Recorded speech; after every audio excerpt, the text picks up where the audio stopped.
Alhamdulillah wa salatu wa salam ala rasulillah.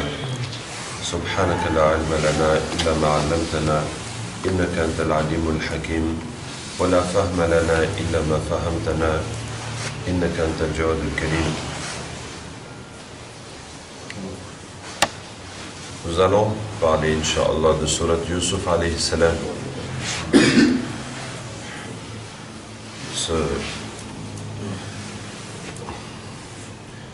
Cette très belle sourate, cette très belle histoire, où Allah Ta'ala dit نحن نقص عليك أحسن القصص بما أوحينا إليك هذا القرآن.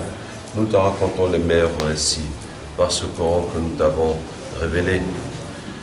Le Coran, c'est le meilleur récit, et le meilleur récit de tout le Coran, c'est Surat Yusuf alayhi salam. Cette sourate est très, très riche d'enseignements. Alors, il y a deux façons de comprendre cette sourate. La première façon, c'est de dire que cet enfant, Yusuf alayhi salam, a été persécuté par ses frères, qui l'ont jeté dans un puits pour se débarrasser de lui. Effectivement, les gens qui l'ont trouvé sont allés le vendre comme un esclave dans un autre pays. Mais Allah Ta'ala, par sa miséricorde, a changé la situation positivement, car c'est un ministre qu'il a acheté dans l'intention de l'adopter, car il ne pouvait enfanter. Donc Yusuf alayhi salam s'est retrouvé à vivre comme fils de ministre, avec tous les avantages liés à la situation, et plus les études de haut niveau qu'il a faites en Égypte. Mais encore une nouvelle fois, l'épreuve lui tombe dessus avec la femme du ministre qui n'arrête pas de le chercher, jusqu'à ce qu'il a été mis en prison pour écarter le problème. Injustement, il a été sacrifié. Et voilà, il passe des années en prison, jusqu'à ce que, apparemment, tout est terminé, il n'y a plus aucun espoir. Encore une fois, Allah Ta'ala va intervenir à travers un rêve que le roi fait, et Yusuf alayhi salam sera le seul qui pourra l'interpréter. Et c'est comme ça qu'il est sorti de prison pour rencontrer le roi et devenir son ministre, et après même devenir le roi.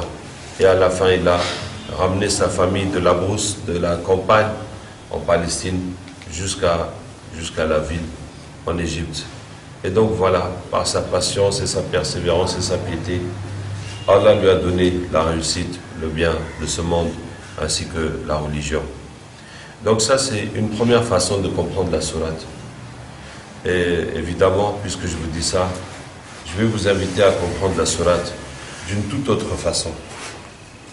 D'avoir un regard complètement différent sur cette sourate. En dehors de Surat Yusuf alayhi salam, dans tout le Coran, il y a un seul verset qui parle de Yusuf alayhi salam. C'est dans Surat Ghafir, le pardonneur, dans l'histoire de Moussa alayhi salam. Quand des générations après, Moussa est venu en Égypte pour prêcher les gens de Pharaon, pour prêcher les Benu Israël, mais aussi les gens de Pharaon, et demander la libération des Juifs, enfin des fils d'Israël. Donc Israël, en hébreu, c'est Yaqub en arabe. Donc c'est le père de Yusuf alayhi salam, qui s'appelle Israël. Et les enfants d'Israël, mais c'est Yusuf et ses 11 frères. C'est les 12 qui ont donné, les 12 frères qui ont donné les 12 tribus d'Israël. Donc à l'époque de Yusuf alayhi salam, Yusuf les a tous ramenés en Égypte, et ils étaient, masha'Allah, honorés. Mais après des générations, à cause de leur péché, ils sont devenus des esclaves. Et c'est là que Moussa alayhi salam vient pour les sortir de l'esclavage et les ramener en Palestine, leur terre d'origine. Et quand Moussa alayhi salam a prêché les gens de Pharaon, il y a quelqu'un, les gens de Pharaon, qui a cru en Moussa alayhi salam, qui n'était pas un des fils d'Israël, mais qui était un des autochtones de l'Égypte. Et quand il a cru à Moussa, il s'est mis lui-même à prêcher, à défendre Moussa alayhi salam. Et dans ses paroles, il a dit وَلَقَدْ جَاءَكُمْ يُوسُفُ مِنْ قَبْلُ بِالْبَيِّنَاتِ. Il leur dit, Yusuf vous a déjà amené les preuves auparavant. Ce que Moussa nous dit, qu'il est un prophète et qu'il y a un seul Dieu, on connaît ça déjà. Yusuf nous a dit la même chose. فَمَا زِلْتُمْ فِي شَكٍ مِمَّا جَاءَكُمْ بِهِ. Mais vous n'avez cessé de douter de ce qui vous a dit, de ce qui vous a amené, حَتَّى إِذَا هَلَكَ قُلْتُمْ لَنْ يَبْعَثَ اللَّهُ مِنْ بَعْدِهِ رَسُولًا. Jusqu'à ce qu'il est mort, vous avez dit qu'Allah n'enverra pas de messager après lui. Donc, avant que Yusuf alayhi salam ne meure, toute l'Égypte a cru en Allah et son messager. Et maintenant, nous allons regarder cette histoire avec un tout autre point de vue. C'est que Allah a envoyé Yusuf alayhi salam en Égypte. Il était seul, et il était enfant, et il était esclave, et il était étranger. Après même, il est devenu prisonnier. Et il a fait des efforts, et il a fait la da'wah, jusqu'à ce que tout le pays devienne croyant. Allah Ta'ala nous donne un exemple extrême de l'absence de moyens, de la petitesse des moyens, et de la grandeur du résultat dans la da'wah. On ne peut pas imaginer être plus dépourvu que Yusuf alayhi salam. Être tout seul. Dans un grand pays, c'est la base, c'est une grande civilisation, l'Égypte, ce n'est pas. Vous voyez, les pays autour, comme la Palestine, les pays autour, comme la Palestine, c'était des petits endroits misérables, où les gens devaient aller là-bas pour leur faire leur grand commerce, etc. Donc, il est parti dans ce grand pays, seul, enfant, esclave, en tant qu'esclave, et étranger, vous voyez, après même prisonnier. Et puis jusqu'à la fin, il n'y avait aucun croyant qui l'a aidé, avec qui il a pu s'allier. Non, il a fallu qu'il se débrouille. Tout ce parcours. Et vous voyez comment cette histoire correspond à la situation du prophète sallam et des sahaba à la Mecque. Depuis le début, Allah Ta'ala leur a donné la responsabilité du monde. Tabarak alladhi nazzala al-furqana ala abdihi liyakuna lil'alamina nadhira. Béni est celui qui a descendu le livre de discernement sur son serviteur pour qu'il soit un avertisseur pour le monde. Or, à la Mecque, les années passent et les musulmans sont un petit groupe persécutés. Les Mécois s'entêtent et refusent. Ils ne veulent pas laisser leurs fétiches. C'est eux le centre des Arabes qui sont les gardiens de tous les fétiches puisqu'ils les ont ramenés à la Mecque. Les gens de Quraysh ont combattu les autres tribus pour arracher leurs fétiches, venir les placer dans la Mecque, dans la Kaaba, pour obliger les gens à venir adorer leurs propres fétiches à la Mecque. Autour des Arabes sont féticheurs.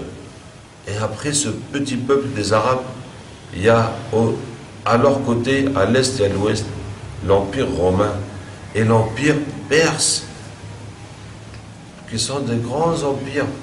L'un chrétien, l'autre païen. Et puis après, il faut continuer pour le monde. Il y a tout ce chantier devant nous, mais les années passent.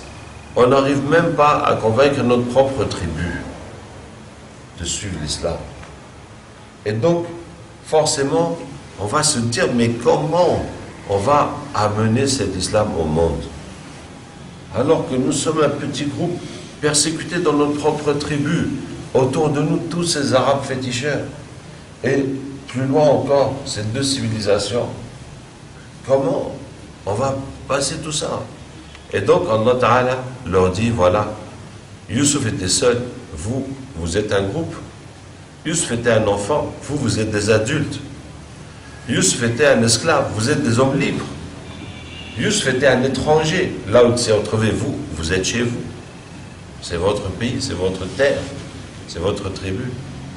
Donc, à tout point de vue, vous êtes avantagé. Donc, vous ne pouvez pas dire que vous n'avez pas les moyens pour faire cette mission. Bien. Donc, nous allons regarder cette histoire de ce point de vue. La mission de Yusuf alayhi salam.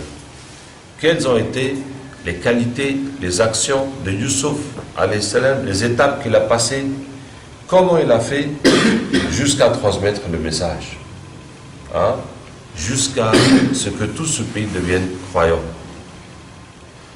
Alors la sourate se divise en deux. Il y a d'abord les efforts, l'éducation. Il y a la première partie qui est l'éducation, jusqu'à l'acceptation par Allah. Et maintenant la deuxième partie est l'utilisation par Allah. Ça veut dire que la religion, c'est comme ça que ça fonctionne.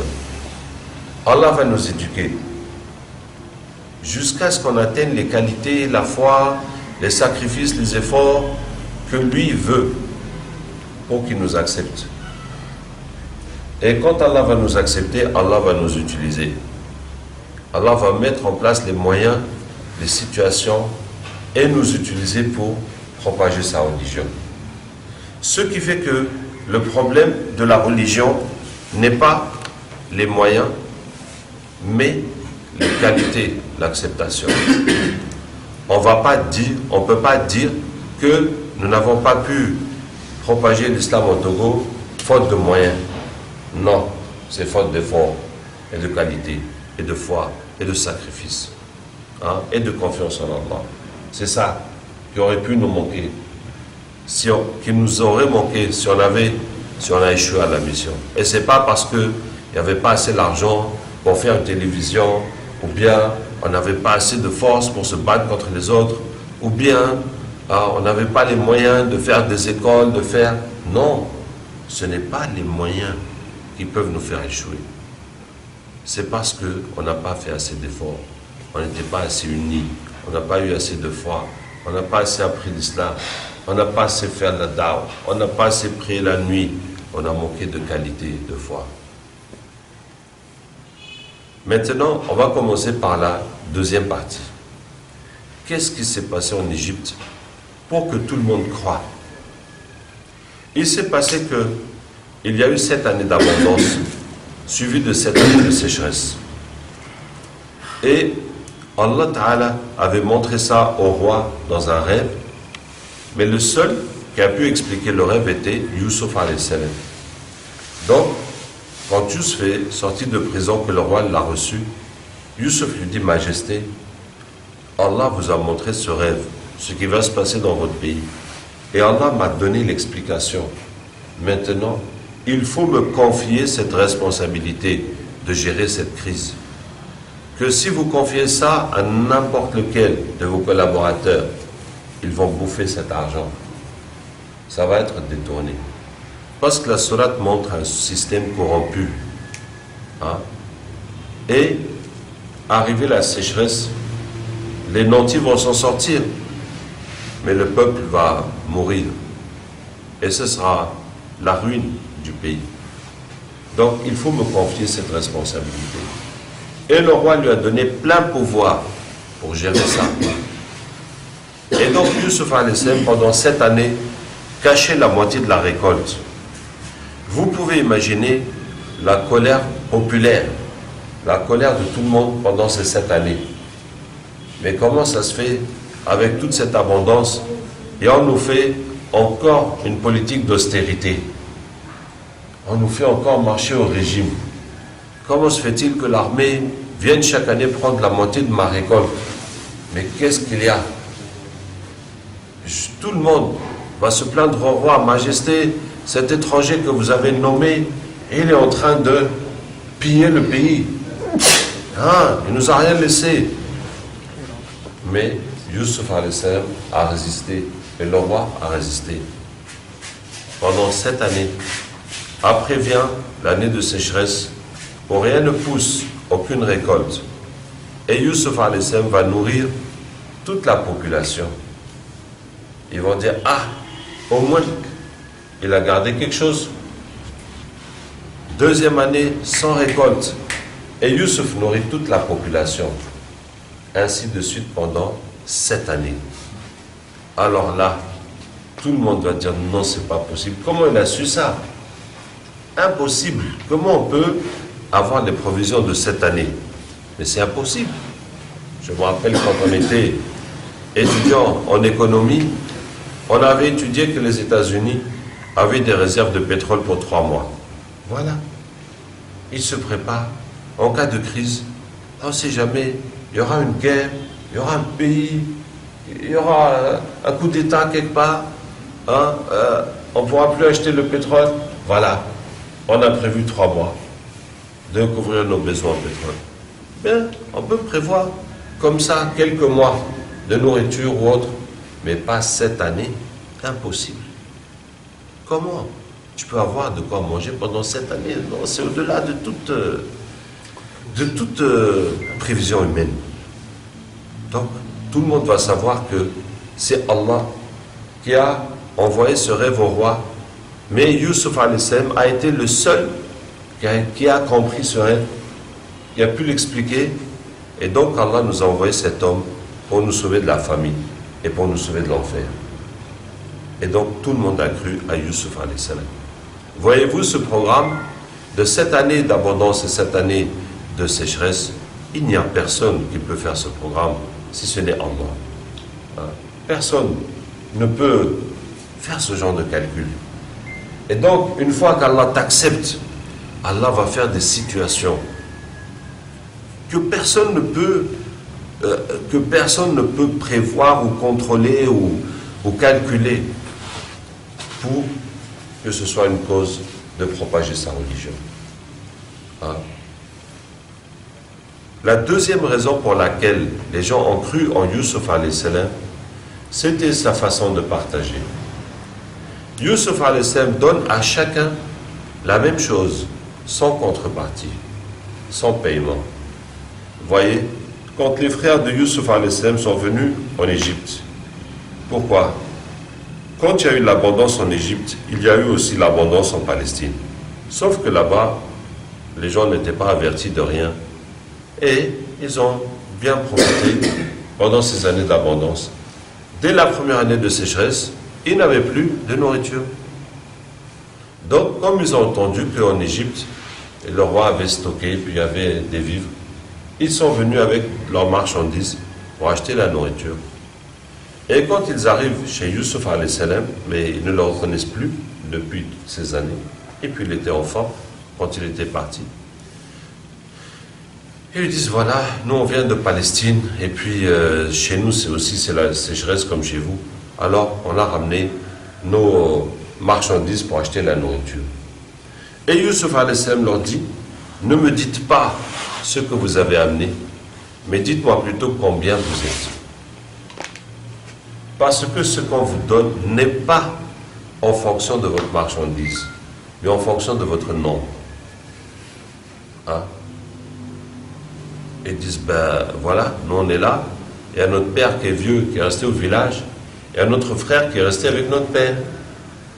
Et il leur dit, bon, votre père qui est vieux, on ne va pas le déplacer, mais votre frère, il faut qu'il vienne, et que je le voie pour donner sa part. Et il leur dit, attention, si vous venez une autre fois sans votre frère, je ne vous donnerai plus rien du tout. Je saurai que vous êtes des menteurs. Et ils disent, mais qu'est-ce qu'il raconte? Prochaine fois. Est-ce que la sécheresse, hein, il a fait un rendez-vous avec la sécheresse encore? Hein? Quelle prochaine fois? On est venu à cause de cette année de sécheresse. Et puis c'est tout. Qu'est-ce qu'il raconte celui-là? Hein? Et ils disent, oui, oui, on promet. Qu'est-ce que ça coûte de promettre? Hein? Mais Yusuf alayhi salam savait que la sécheresse allait se prolonger pendant 7 années et qu'il n'y a nulle part où ils vont trouver à manger si ce n'est chez lui. Puisque Yusuf donne à chacun de quoi il a besoin pour vivre. Donc personne ne peut aller revendre sa propre nourriture. Parce que toi-même tu vas vivre comment? Impossible. Donc Yusuf alayhi salam a complètement verrouillé le système. Et il n'y a pas de marché parallèle, il n'y a pas de marché noir, rien. Et c'est Yusuf alayhi salam en personne qui donne à chaque individu. Ah, une époque comme ça, la nourriture vaut plus que l'or. Et on peut faire confiance à personne. À qui tu vas donner pour distribuer? C'est Yusuf qui gérait lui-même. Bon, je ne sais pas comment il faisait pour que la personne ne revienne pas 2 fois, mais dans une situation aussi, comment on appelle ça, hein, aussi grave que celle-là, il faut bien prendre les précautions qu'il faut. Donc, et puis là, il dit à ses employés, rendez-leur leurs marchandises avec la nourriture qu'ils sont venus chercher, pour qu'ils sachent que ici on ne fait pas du commerce.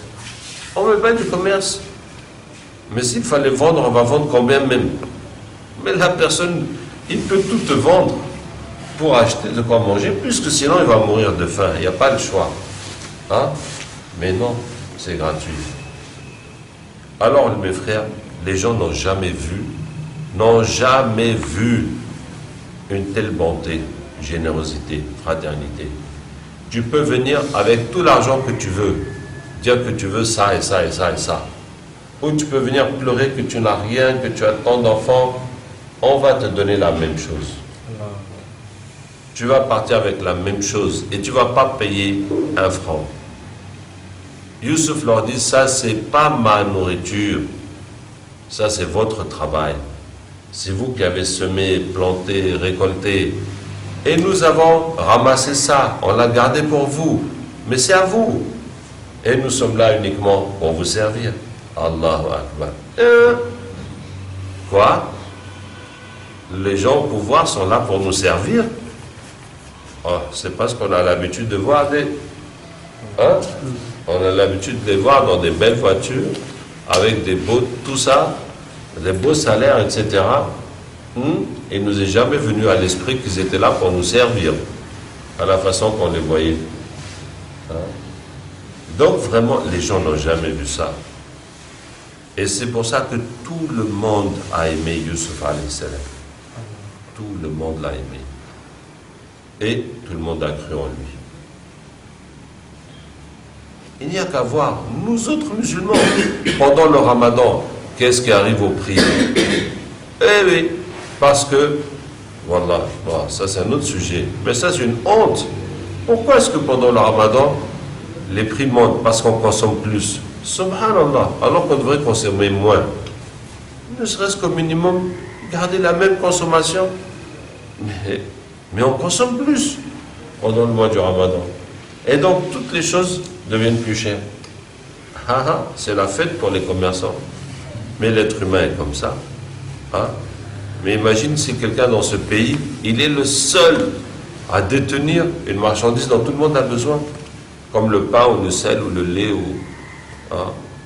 ou les oignons ou quelque chose. Ou l'huile. Mais comment il va vendre ça? Imagine que quelqu'un est le seul à avoir toute la nourriture. Et il va rendre tout le monde ses esclaves. Hein? Voilà. Donc c'était le comportement de Youssouf, le miracle d'Allah, plus le comportement de Youssouf alayhi salam, qui a fait que tout le monde a cru. Vous voyez? Maintenant, on revient à la première partie, l'éducation.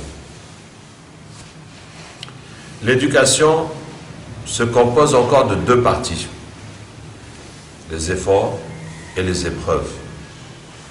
Et c'est comme ça que ça fonctionne. Comme à l'école. On fait des efforts, on passe des épreuves. On fait des efforts, on passe des épreuves. Ou bien, c'est comme ça. Hein? Si tu travailles, tu ne passes pas d'épreuves, mais tu vas rester au même niveau. Et si tu passes des épreuves sans avoir travaillé, mais tu ne peux pas réussir les épreuves. C'est comme ça. La religion, c'est la même chose. On fait des efforts pour appliquer la religion, pour obéir à Allah, pour laisser les péchés, pour apprendre, pour transmettre, pour mieux se comporter, pour tout faire, pour faire tout ce que l'islam nous demande. Et puis Allah nous donne des épreuves. Les épreuves, ça nous permet d'avancer encore plus que nos efforts.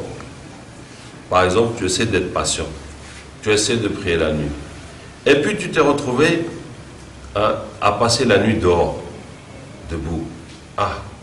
Maintenant, tu vas patienter beaucoup plus que tu as l'habitude de patienter. Et tu vas prier beaucoup plus que tu n'as l'habitude de prier. Est-ce que tu vois? Le fait que tu t'es retrouvé forcé dans cette épreuve, ça a multiplié ta capacité à patienter, à prier. Etc. Donc c'est comme ça, les épreuves, ça va augmenter tes qualités, hein, et ta foi. Quand tu vois qu'à la fin, Allah t'a sauvé. Ok? Et donc, ça veut dire quoi? Ça veut dire que la vie du croyant, c'est ça, du musulman. Si tu penses que tu veux faire l'islam pour avoir une vie tranquille, sans problème, tu t'es trompé de religion. Hein? L'islam n'est pas fait pour que tu viennes prendre ta retraite. Non. Tu es là pour lutter tant que tu es vivant. Et c'est les épreuves qui t'attendent. Voilà, c'est ça. Ne pense pas, voilà, je vais être musulman, je ne vais pas faire de bêtises, je vais être tranquille, et je vais vivre tranquille. Et puis comme ça, je vais mourir tranquille, et puis je vais aller au paradis tranquille. Non, c'est pas comme ça.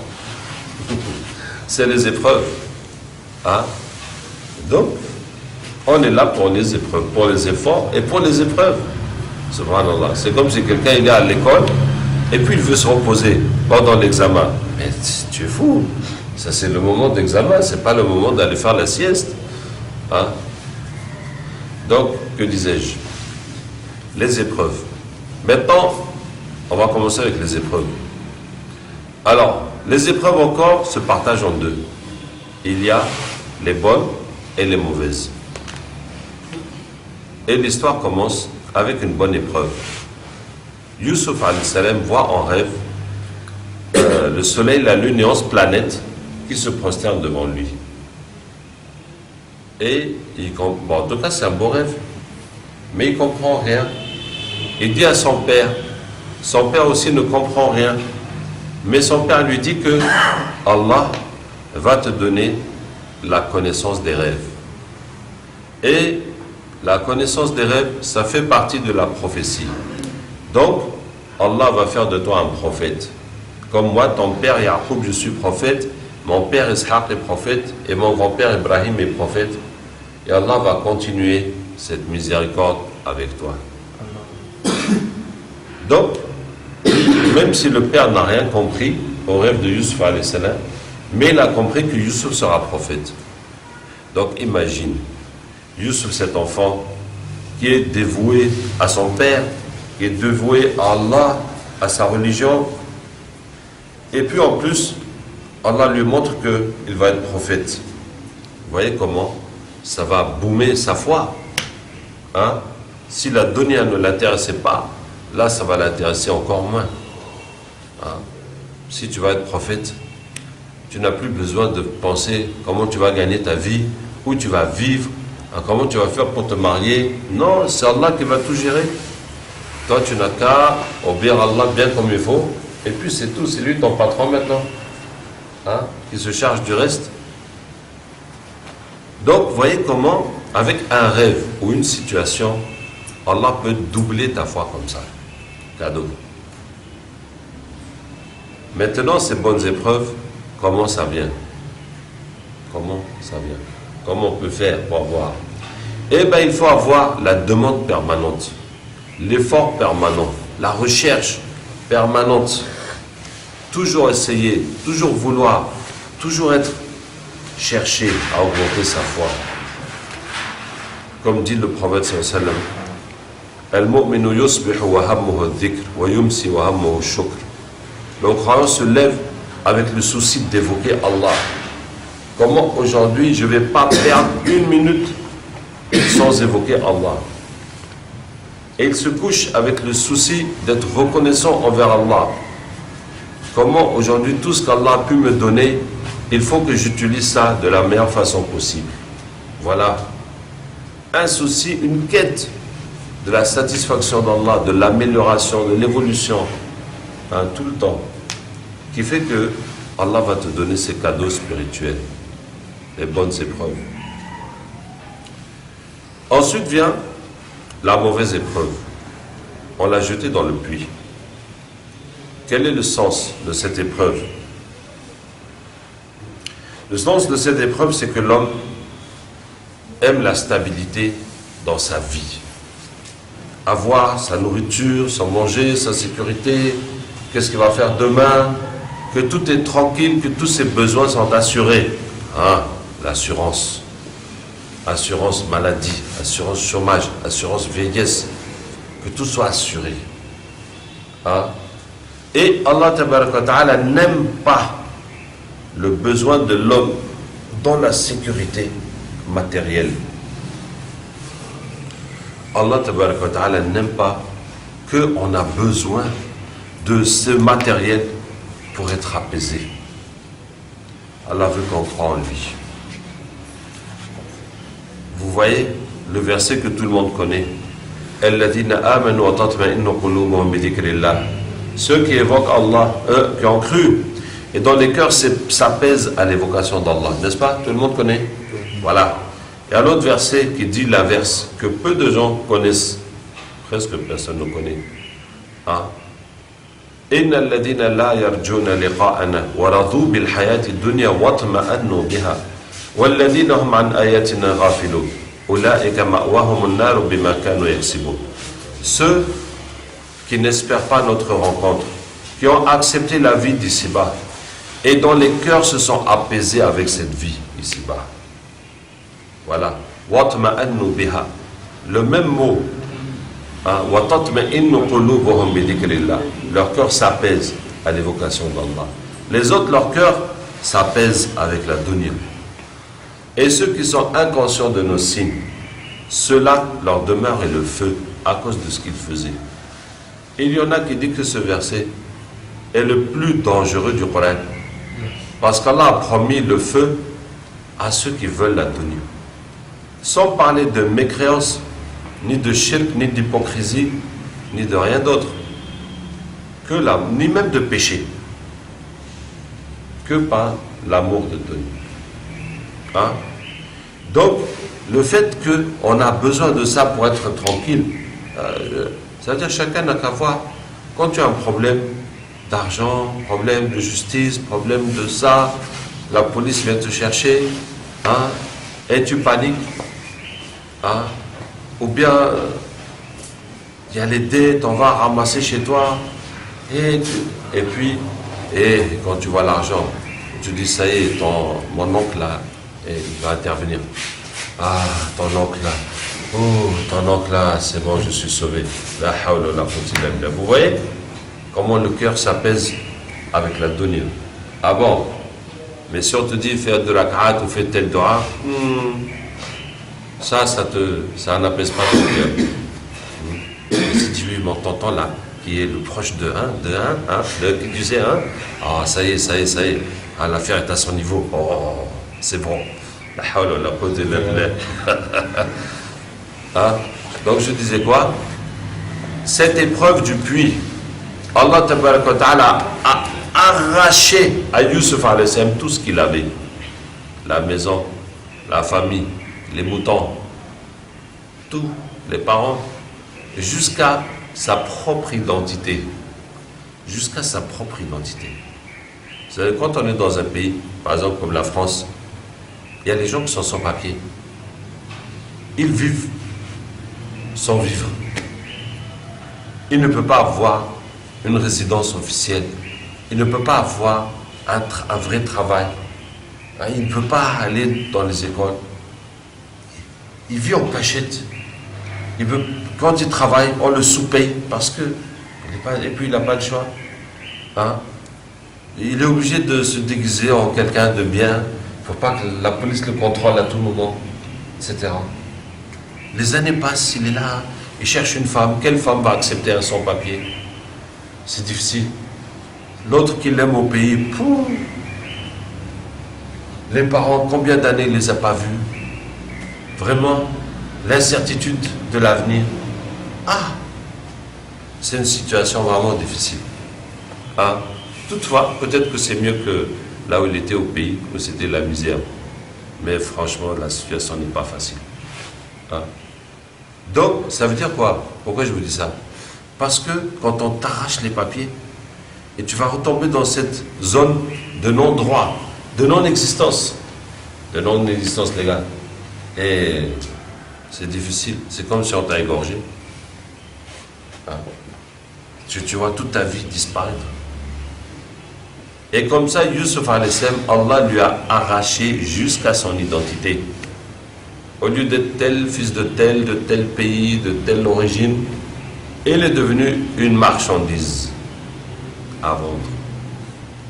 C'est tout. Hein? Il n'est plus l'héritier de personne, ni celui qui porte le nom de personne, ni celui qui est de telle ethnie, rien. Qui a telle histoire derrière lui, rien. C'est une marchandise. Eh oui. Donc Allah lui a tout arraché. En même temps, dans le puits, Allah lui dit وَأَوْحَيْنَا إِلَيْهِ لَتُنَبِّئَنَّهُمْ بِأَمْرِهِمْ هَذَا وَهُمْ لَا يَشْعُرُونَ.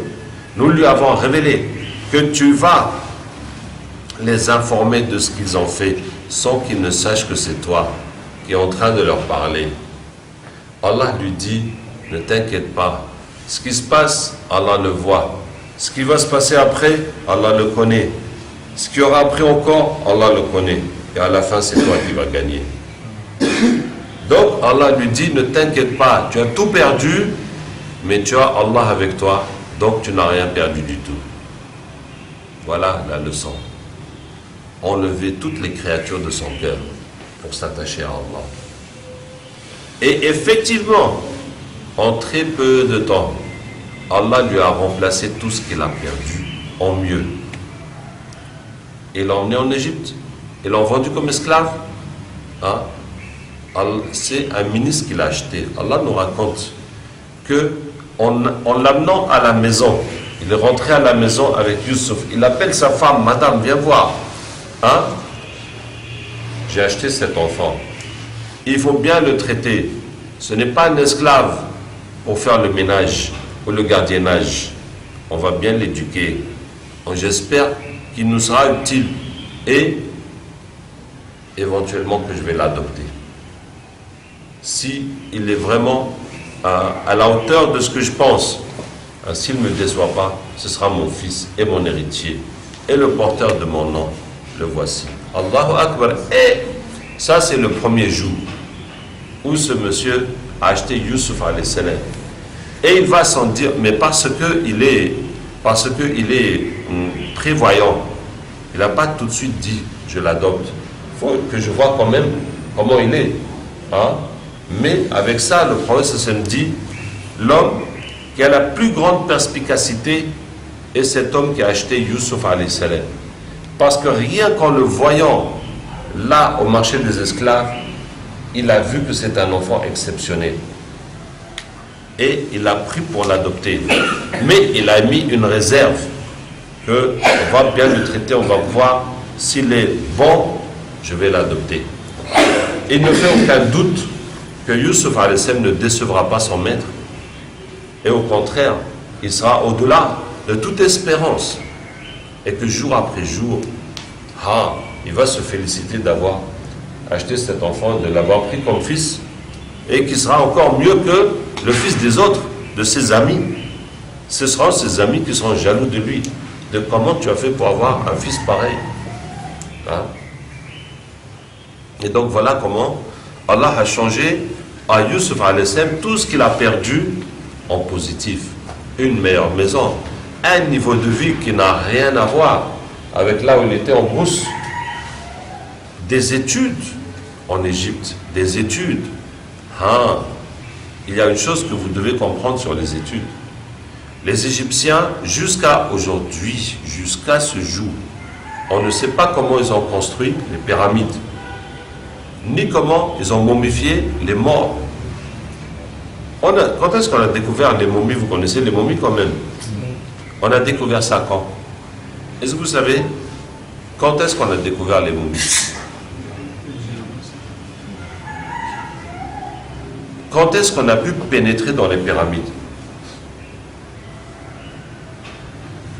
Donc vous voyez les pyramides. Vous avez vu la porte, elle est où? Vous avez vu? Vous n'avez pas vu? La pyramide. Vous ne voyez pas la porte? Mais on n'a pas. Comment on fait pour entrer dans une pyramide? Manquer de culture générale, les enfants. On n'a jamais su comment entrer dans les pyramides. Jusqu'à vers 1930, je ne sais pas exactement quelle date, mais dans les années 30, je pense que c'est dans l'entre-deux-guerres, on a trouvé à une centaine, 150 mètres de la pyramide, on a trouvé un trou. Et on est rentré dans le trou et ça a fait un souterrain qui s'ouvre à l'intérieur de la pyramide. Et on a pu découvrir tout ce qu'il y a dans la pyramide. Et on a découvert, c'est là qu'on a découvert les momies, qui sont les pharaons qui sont là depuis 3000 ans, plus. Et l'être humain est encore là, après toutes ces années. Ils sont séchés, mais ils sont là quand même. Hein? Même des chats, on les a séchés. Et ce qui fait que les pyramides sont les tombeaux des pharaons. Comme ils disaient qu'ils étaient dieux, il fallait qu'après la mort, ils soient éternels. Donc on les a embaumés pour que leur corps ne dégénère jamais. Et on a construit, tu imagines, c'est pour construire une tombe qu'on fait une pyramide. Et on ne peut pas l'enterrer comme n'importe qui. Mais alors, puisque c'est Dieu, ils disent. Hein? Et je disais que, donc c'est accidentellement. Mais accident, comme on dit, la chance, il faut aller la chercher aussi, la chance. Tu ne vas pas t'asseoir à la maison, puis la chance va te tomber dessus. Il faut que tu ailles tourner partout, et puis tu vas trouver la chance. Hein? Il faut la chercher. Hein? Donc, comme ils cherchaient, ils ont trouvé le trou, et puis, donc, depuis cette première pyramide qu'ils ont trouvée, maintenant, toutes les autres pyramides, ils ont cherché le trou, il est où? Et comment rentrer? Ça y est, ils ont toutes ouvertes maintenant. Bien sûr, quand même. Hein? Donc, je disais quoi? Mais pendant des milliers d'années, le secret a été gardé. Vous voyez ces gens-là, ils ont su garder leur secret. Que personne, pendant tous ces siècles et tous ces millénaires, n'a trouvé le secret pour entrer dans les pyramides. Ah, c'est pas facile, hein, de garder un secret comme ça. Hein? Mais pour vous dire quoi?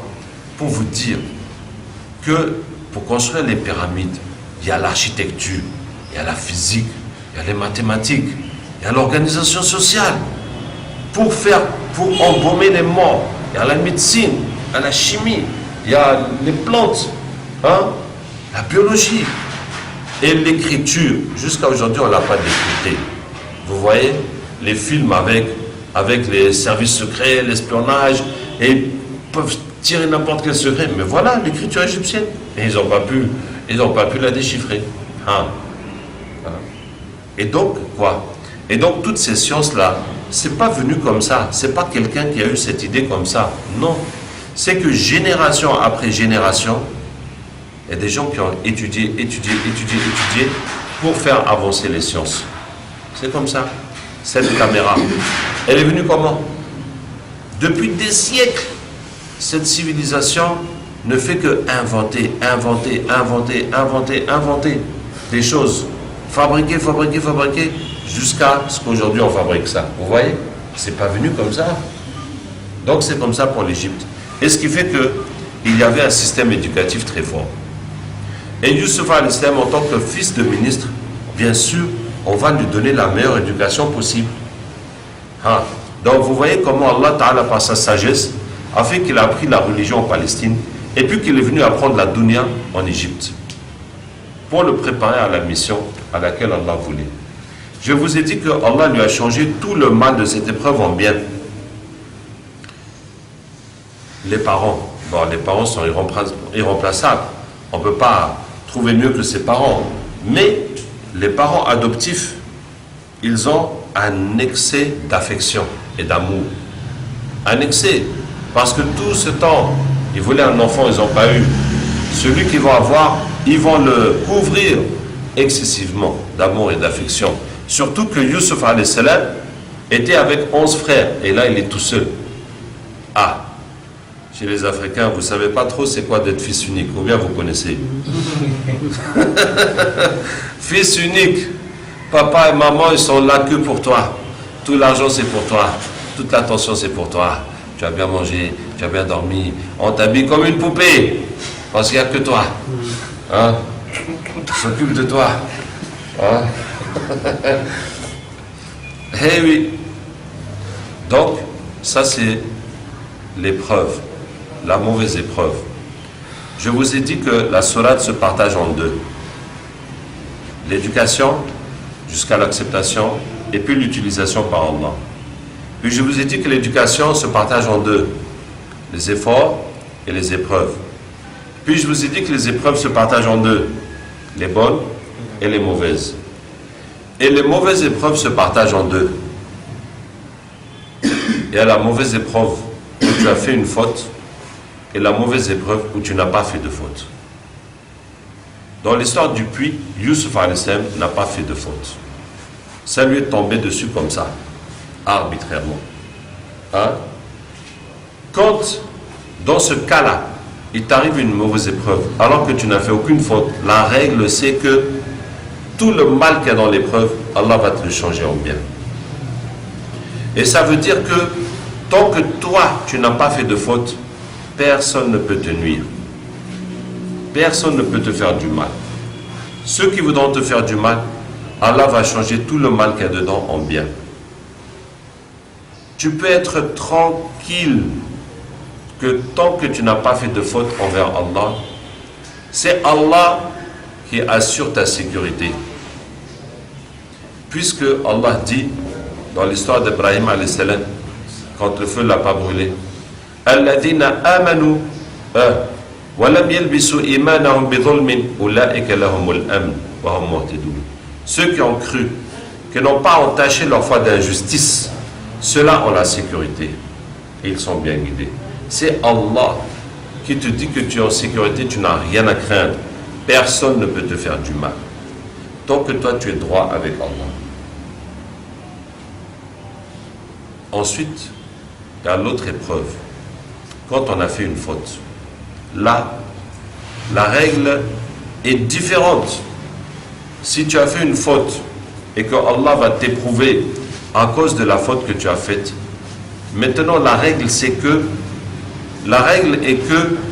la pédagogie d'Allah est dure. Allah va te donner une épreuve pour que plus jamais de ta vie tu ne répètes cette faute. Est-ce que vous comprenez? Hein? Par exemple, si tu fais une faute, tu conduis trop vite, on t'arrête, on te met une amende. Est-ce qu'à cause de l'amende qu'on t'a donnée là, tu ne vas plus jamais recommencer ce que tu as fait? Qu'est-ce que vous en pensez? Ou bien tu vas recommencer encore? Tu vas recommencer. Voilà. Maintenant la question, tu as conduit trop vite. Quelle est la punition qu'il te faut pour que plus jamais de ta vie tu ne recommences ça? Hein? On prend ta voiture. Ah ouais, ça va faire très mal. Hein? On prend ta voiture. Hein? Un grave accident. Effectivement, tu as tué quelqu'un. Ah ouais. Là vraiment. Et puis là, tu vas faire la prison. Parce que tu as enfreint la loi et tu as tué quelqu'un. Ouais. Là, tu risques de ne plus recommencer. Donc, l'épreuve d'Allah, c'est la chose avec laquelle tu ne vas jamais plus recommencer. C'est ça. Regardez quand le prophète sallam a oublié de dire Inch'Allah. On est venu lui poser des questions, il a dit je vais vous répondre demain. Et il a oublié de dire Inch'Allah. La révélation s'est interrompue pendant un mois. Où les kuffars disaient ça y est, on l'a eu.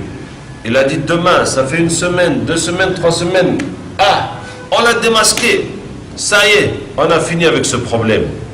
Ouf, c'est fini. Ce charlatan-là, c'est terminé, cette histoire. Hein? Et le prophète a tellement souffert dans cette épreuve, jusque Allah lui a dit à la fin, quand Allah a révélé, فَلَعَلَّكَ بَاخِعٌ نَفْسَكَ عَلَى آثَارِهِمْ إِن لَمْ يُؤْمِنُوا بِهَذَا الْحَدِيثِ أَسَفًا. Mais est-ce que tu vas te tuer à cause de moi? Tellement tu te fais du souci qu'ils ne vont pas croire. Tellement le prophète sallam a souffert dans ce mois d'interruption. Et puis à la fin, Allah lui a donné les réponses et lui a dit quoi? Il ne faut pas dire que je vais faire ça demain, illa an yasha Allah, sauf si Allah veut.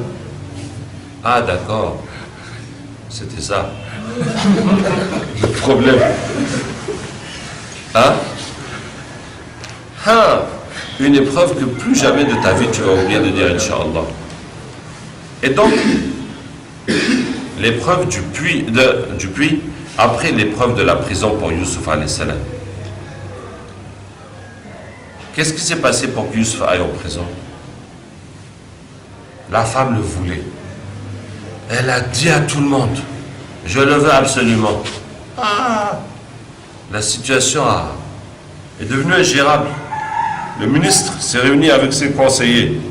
Mais qu'est-ce qu'on va faire? Qu'est-ce qu'on va faire? Monsieur le ministre, mais tu es un homme ou tu es quoi? Ta femme est en train de créer dans la ville qu'elle veut absolument coucher avec ton esclave. Et toi tu es là. Qu'est-ce que je vais faire? Mais il faut divorcer cette femme, oh. Ou bien quoi? Qu'est-ce que vous en pensez? Hein? Tu es là, qu'est-ce que je dois faire? Mais le ministre avait un secret difficile à partager. C'est que plus tard, il va mourir et Youssouf va épouser sa femme. Celle-là qui l'a tellement causé des problèmes. Et il va trouver qu'elle est vierge. Ça veut dire que le monsieur, il n'était pas garçon. Et pourquoi se marier? Mais on va essayer quand même. Puis chercher médicaments. Mais après avoir cherché, fatigué et perdu l'espoir, il a cherché à adopter un enfant. Mais pourquoi ne pas libérer sa femme alors? Parce que bon, ça fait quand même, la femme elle est là, pour la maison et tout. Mais la femme elle reste pourquoi alors, si elle a besoin d'un homme? Mais c'est un ministre aussi, elle a les avantages. Vous voyez? Mais il ne pouvait pas dire aux gens, non, vous savez, bon, ma femme elle a fait ça, bon, c'est parce que je ne suis pas garçon. Non, il ne pouvait pas dire. Donc, il dit quoi? Il dit, laissez ma femme. Cherchez une autre solution. Astaghfirullah. Donc il faut laisser ta femme comme ça, c'est ça? Et chercher une autre solution. Bon, donc la solution, on va écarter Youssouf, alayhi salam. Et puis le problème sera fini, jusqu'à ce qu'elle tombe sur un autre. Voilà. Et donc on a mis Youssouf en prison, on l'a sacrifié, purement et simplement. Et l'erreur de Youssouf alayhi salam, la faute, c'est quoi? Il y avait ces deux jeunes. Bon, ce qui s'est passé, c'est que le roi a été empoisonné. On n'a pas su qui a mis le poison. On a pris le cuisinier et le serveur de vin, on les a mis en prison, le temps de tirer l'affaire au clair. Donc ils ont fait des rêves, et Youssouf alayhi salam leur a expliqué, toi, on va te crucifier, tu vas mourir. C'est le cuisinier. On a trouvé qu'effectivement c'est lui qui a mis le poison, on l'a exécuté. Et l'autre a dit, on va t'innocenter, tu vas retrouver ton travail. Et il lui dit, parle de moi auprès de ton maître. Allahu Akbar. Voici la faute. En quoi c'est une faute? C'est une faute parce que Allah ne veut pas voir dans nos cœurs que nous croyons qu'un autre peut décider de notre sort. Que notre destin, notre vie se joue, que quelqu'un d'autre qu'Allah, c'est lui qui tient notre destin en main. Allah n'aime pas ça. Allah dit, Qulillahumma malik al-mulk, dit Allah, le roi du royaume. Tu donnes le royaume à qui tu veux, tu arraches le royaume de qui tu veux, tu élèves qui tu veux, tu rabaisses qui tu veux. Le bien est dans ta main. Le bien est dans la main d'Allah. Ça c'est une. Deuxièmement, Youssouf alayhi salam a prêché ces jeunes. L'islam, la foi, la religion, le tawhid. Et il y a une contradiction entre le fait de venir prêcher l'islam aux gens et puis de leur dire en fait les gars, voilà, j'ai un petit problème, est-ce que vous pourriez m'aider un petit peu? D'utiliser le respect que les gens ont pour toi, Dieu à la religion, pour obtenir des avantages matériels. Il y a une contradiction. Et pour ça, tous les prophètes disaient, je ne vous demande aucune récompense pour ça. C'est Allah seul qui va me récompenser. Troisièmement, Youssouf alayhi salam a suivi une voie en marche de la légalité pour résoudre son problème. On ne peut pas dire que c'est illégal même, mais ce n'est pas la légalité non plus. Un piston, Ça veut dire que en islam, si tu utilises un piston, au même que tu payes un pot de vin, pour obtenir ton droit, la chose qui est ton droit, et qu'on t'a arraché, et on est là, on te fait attendre jusqu'à ce que tu payes quelque chose pour qu'on te donne ton droit. Ou bien tu vas trouver quelqu'un pour intervenir, pour débloquer ta situation. Ce n'est pas interdit. Parce que tu es victime. Tu ne fais que demander ton droit. Là où c'est interdit, c'est pour obtenir quelque chose que tu n'as pas droit, qui n'est pas ton droit. Tu veux dépasser les autres, pour prendre ce qui n'est pas pour toi, ce qui est pour quelqu'un d'autre. Ça, c'est très grave. C'est ça qui est haram. Mais plus que haram même.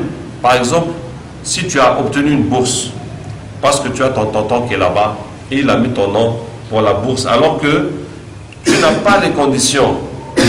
Non seulement tout cet argent que tu vas manger, c'est haram, mais en plus, tu l'as volé à quelqu'un qui, lui, méritait cette bourse. Hein? Parce qu'il avait des meilleurs résultats, des meilleures conditions que toi. Sauf que lui, il n'avait personne pour aller appuyer son dossier. Donc, tu as bouffé sa bourse, tu as bouffé ses études, tu as bouffé son diplôme, peut-être même tu as bouffé son travail, tu as bouffé son mariage, tu as bouffé sa vie. Hein? Donc ça, là, le Jordanien, quand il va te dire tu payes, tu vas payer combien? Ça va coûter cher. Et ne pense pas que le Jordanien, il aura pitié de toi. Toi aussi, tu n'as pas eu pitié de lui. Et tu as profité de ta vie. Tu étais bien content. Et ta femme aussi, elle était à l'aise parce que monsieur, c'est un cadre. Tout ça. Et tout ça, tu vas le payer. Vous voyez? C'est grave de grave. Hein? Mais, qu'est-ce que je disais? Mais quand c'est pour obtenir ton droit, c'est pas haram. Mais même dans cette situation, c'est mieux d'opposer une résistance citoyenne et d'exiger que la loi soit appliquée plutôt que de céder. Céder. Si chacun cède et dit j'ai pas le choix, faut que je paye, j'ai pas le choix, faut que je paye, mais ça va changer quand? Jamais. On va tous être là comme des faibles. J'ai pas le choix, faut que je paye, j'ai pas le choix, faut que je paye. Et puis ça va continuer comme ça. Ce n'est pas le but de l'islam et du musulman. Est-ce que vous voyez? Mais ce n'est pas un péché, puisque tu es une victime. Mais pour Youssouf alayhi salam, à son niveau de foi et de piété, ce n'est pas tolérable de passer par ces moyens-là. Donc Allah n'a pas accepté que Youssouf alayhi salam, lui, il utilise ce genre de moyens. Et regardez comment, à l'issue de cette épreuve, le comportement de Youssouf alayhi salam a totalement changé. Il a fait des années en prison. Après, le roi a fait un rêve. Cette vache maigre qui mange cette vache grasse, cet épi vert, cet épi sec. Personne n'a compris. C'est là que le serveur de vin qui est là dit: Majesté, je connais quelqu'un qui peut expliquer ça. Il est parti trouver Youssouf alayhi salam au même endroit comme il l'a laissé. Après toutes ces années. Hein? Au même endroit. Ça. Et il lui dit quoi? Youssouf, et Youssouf, toi tu es véridique et tout, explique-nous. Le roi est bloqué, les gens se chose. Ah bon? Moi je suis en prison et je dois régler votre problème du gouvernement. Mais il y a un problème là. Mais moi je suis en prison. Et vous me dites que vous avez un problème. Mais moi j'ai pas un problème là. Toi tu vois pas que j'ai un problème, hein? C'est vous qui avez un problème, hein? Hein? Et moi qui suis en prison, j'ai pas de problème. Et vous qui êtes dans le gouvernement, vous avez un problème. Ah, mais il y a un petit... Hein? Il y a un problème là. Il faudrait d'abord me sortir d'ici, non? Ce serait plus convenable qu'on discute dans un salon, hein, de votre problème. Et que vous me fassiez une proposition quand même un peu convaincante, hein, pour vous aider, pour ce problème. Il pouvait aussi leur donner la moitié et puis garder la moitié. Comme ça, ils vont venir supplier, pardon, le reste c'est quoi? Hein? Mais Youssouf alayhi salam a tout expliqué et leur a donné toutes les solutions. Il n'a gardé aucune carte dans sa main pour négocier encore. Ça veut dire que c'est sorti de son cœur. L'envie même, le désir même de sortir de prison est sorti de son cœur. Hein? Que si Allah veut que je sois là, je suis là. Si Allah veut que je sorte, je sors. Moi, je n'ai pas à m'exciter. Ah, il vient du roi. Ah, non, quoi, roi, c'est une pauvre petite créature qui a besoin d'Allah. Hein? Sortir, pourquoi faire? Je suis bien. Je suis dans mon atikaf, ma retraite spirituelle. J'adore Allah.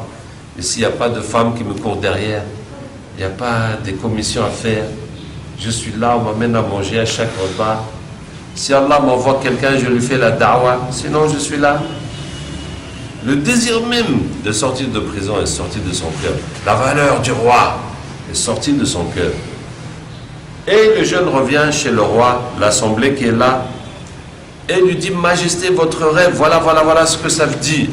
Il y aura 7 années d'abondance, il faut cacher la moitié de la récolte, puis il y aura 7 années de sécheresse, on va manger ça, et puis il y aura la pluie, on sera libéré.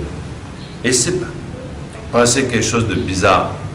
C'est que le rêve là, personne n'avait rien compris dedans. Même pas un petit peu, même pas un indice ou un début d'explication, rien. C'était une énigme totale. Mais dès que cet homme a donné l'explication, tout le monde a vu que c'est vrai. Personne n'a contesté. De dire non, qu'est-ce que tu racontes, ça colle pas, ça, non, je ne crois pas, il faut oublier ça. Personne n'a contesté. Tout le monde a vu que c'est ça. Ce que tout le monde se casse la tête pour comprendre depuis là. Quelqu'un est venu, clac, a donné la réponse. Et disent, mais qui t'a donné ça, t'a expliqué ça? Dit, Majesté, vous vous rappelez, l'autre année, quand il y a eu l'affaire de l'empoisonnement, on était en prison. Et on a croisé un homme qui est pieux, qui est véridique et tout. Il explique les rêves. Et puis il est innocent, il n'a rien fait. Et j'aurais dû vous en parler, mais j'ai oublié. Et puis il est toujours là. Et le roi dit, amenez-le. Et maintenant, c'est les gardes qui viennent. Youssouf, oui, viens. Où ça? Au palais du roi. Le roi t'attend. Et Youssouf dit, non, je ne sors pas. Et quoi? Comment ça, tu ne sors pas? C'est quoi? Hein? Et Youssouf dit, le roi n'a pas le droit de me sortir de prison. Ou bien il a le droit. Vous connaissez le droit? Est-ce que le roi a le droit de dire, toi, sors de prison, toi, rentre en prison? Ou bien il n'a pas le droit? Non, il n'a pas le droit. Donc allez dire à votre roi que s'il veut me sortir de prison, il faut qu'il aille au tribunal. Il faut qu'il refasse le procès. Il faut qu'il amène les témoins. Il faut qu'il voit si je suis coupable ou innocent. Et si je suis coupable, je dois purger ma peine. Et si je suis innocent, c'est le tribunal qui décide. Ce n'est pas le roi qui décide comme ça. Et vous voyez, l'autre année, on a fait un petit zigzag avec le piston là. On s'est retrouvé des années en prison. Cette fois, on va suivre la procédure légale. Il n'y a plus de zigzag. Hein? Je vous dis, vous voyez comment après cette épreuve, Youssouf a changé radicalement. Et Youssouf apprend au roi à respecter la loi, comme on dit, qui est plus royaliste que le roi. Hein? Ah. Et le roi a fait tout ce que Youssouf a dit et a vu, constater son innocence. Ce qui fait que maintenant, Youssouf va sortir de prison avec les excuses du roi et de son ministre de l'Intérieur et du directeur des prisons et de tout le monde. Parce que tout le monde a sa part de responsabilité dans cette erreur qui a été faite à son égard, de l'emprisonner pour rien pendant toutes ces années. Ah. Donc je disais, les épreuves, les bonnes et les mauvaises se partagent en deux, quand il y a eu une faute, quand il n'y a pas eu de faute. Maintenant, la question, je vous ai dit que dans cette sourate, il y a l'éducation jusqu'à l'acceptation par Allah. Une fois qu'Allah nous accepte, Allah va nous utiliser pour le bien de la religion, pour propager la religion.